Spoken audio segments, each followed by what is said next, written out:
श्रीराम समर्थ. समर्थांनी एक सुंदर असा बोध आपल्यासाठी प्राप्त करून दिलेला आहे.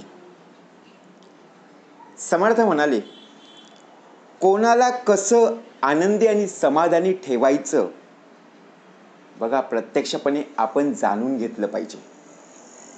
प्रत्येकाकडून आपण अपेक्षा ठेवत असतो, परंतु ज्याप्रमाणे आई वडील असू दे, भाऊ बहीण असू दे, किंवा प्रत्यक्ष पती पत्नी असू दे, कोणतंही नातं असू दे, समर्थ म्हणाले पतीला आनंदी ठेवणं तसं खूप सोपं असतं.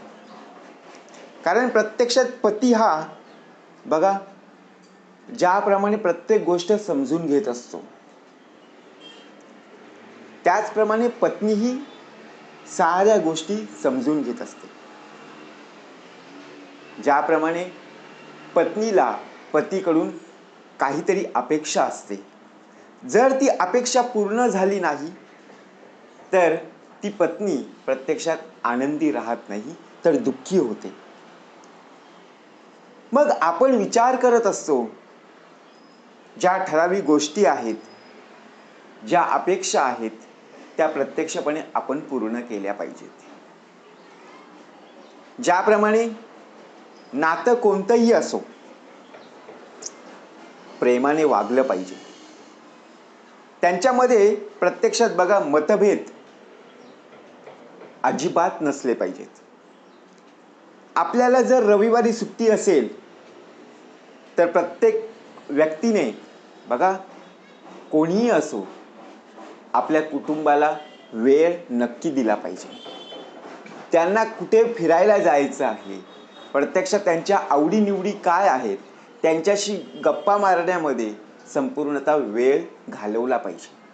कारण बघा, आपला देह हा सोमवार ते शनिवार प्रत्यक्षात कामामध्ये मग्न असतो, किंवा महिला वर्ग असू दे, प्रत्यक्षात बघा बिझी असते.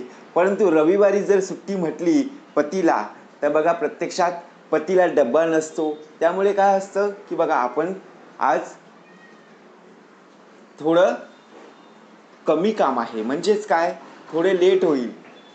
परंतु प्रत्येक वेळेला प्रत्येकाने समजून घेणं गरजेचं आहे, तरच ते कुटुंब टिकतं ना.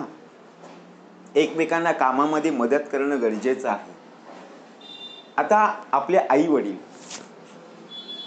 आपण जर विचार केला की खरंच हे नातं जगामध्ये कुठेही पाहायला मिळणार नाहीये.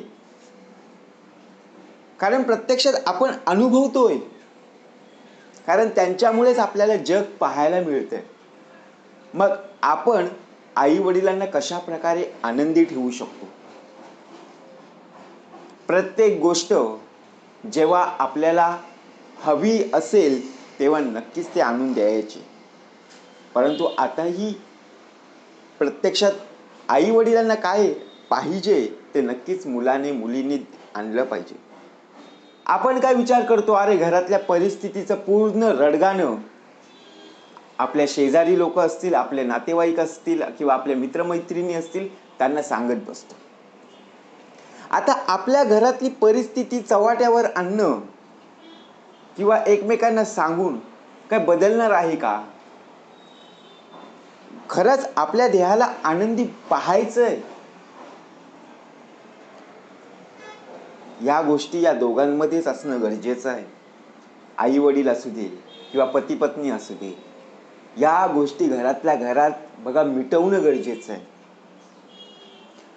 जर बघा प्रत्यक्षात आपल्या पतीची प्रत्यक्षपणे बघा ती गोष्ट आपण शेजाऱ्यांना सांगितली पत्नीने, तर पतीची इज्जत गेली की नाही? किंवा पतीने काय केलं, पत्नीची गोष्ट बघा प्रत्येक घरामध्ये सांगितली, तर पत्नीची इज्जत गेली की नाही? लोकांची मजा झाली. परंतु आपली गोष्ट इतरांना माहीत पडल्यावर बघा आपल्याला नंतर कोणी विचारणार सुद्धा नाहीये. मग आपल्याला येणारा राग असेल, दोघांमध्ये होणारा वाद असेल, कंट्रोलमध्ये ठेवणं गरजेचं आहे.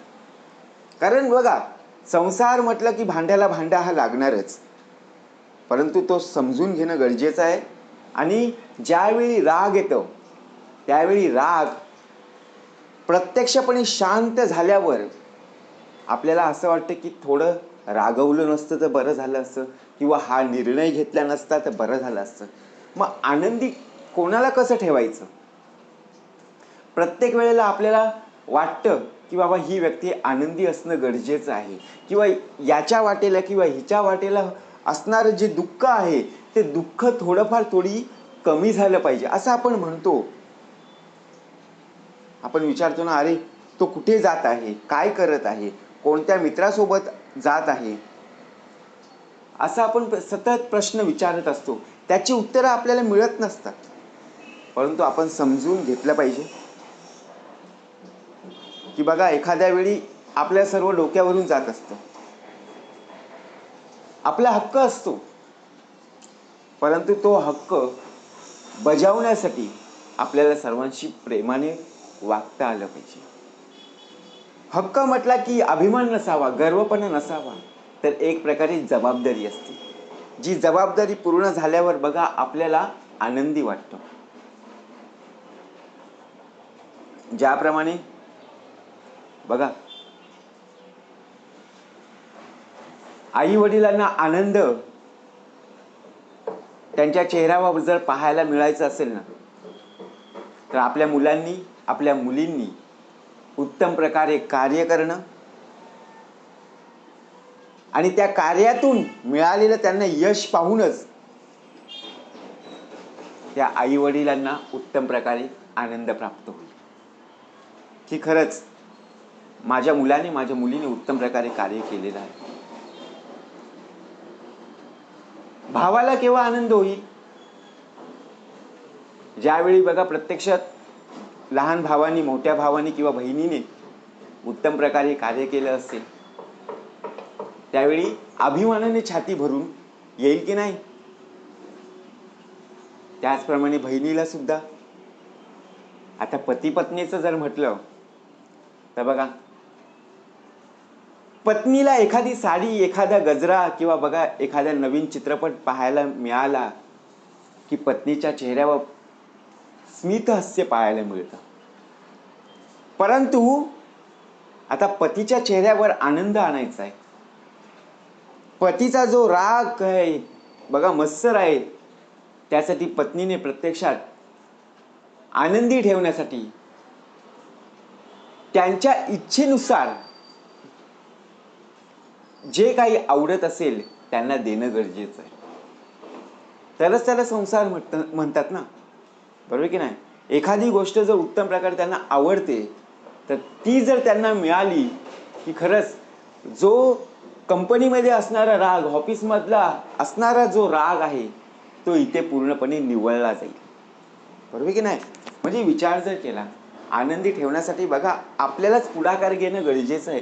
परंतु एखाद्याच्या जखमेवर जर आपण मीठ चोळत बसलो ना, तर आपल्यालाच दुःख होईल आणि स्वतःलाही बघा प्रत्यक्षपणे चुकल्यासारखं होईल. एखाद्या वेळी बघा आपल्याला जास्त पैसे मिळाले, एखादं काम उत्तम प्रकारे केलं की आपण एखाद्या हॉटेलमध्ये जातो, बरोबर की नाही? दरवेळी तर जात नाही, परंतु एखाद्या वेळी गेलो की आपल्याला बघा कुटुंबासोबत जेवण करणं किती उत्तम प्रकारे वाटतं ना. आपण आपल्या घरामध्ये आनंद केव्हा प्राप्त होईल? ज्यावेळी आपण एखाद्या हॉटेलमध्ये जेवतो मित्रांसोबत, त्यावेळी सुद्धा आनंद होतोच.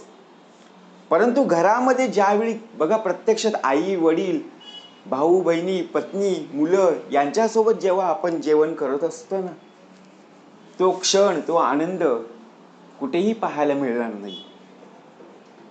बघा, म्हणजे विचार जर केला तर कोणाला कसं आनंदी ठेवता येईल हे आपण स्वतःहून शिकलं पाहिजे. हे कोणालाही बघा प्रत्यक्षात कोणाकडून आपण जरी काही प्राप्त करून घेतलं तरी मूळ आपल्यामध्ये बदल होणं गरजेचं आहे. म्हणून असं कृत्य कधी करू नका जेणेकरून आपली मान खाली जाईल. वारंवार प्रत्यक्षात आपला हक्क गाजवू नका. प्रत्येक परिस्थितीत प्रत्येकाच्या सोबत उभे राहा.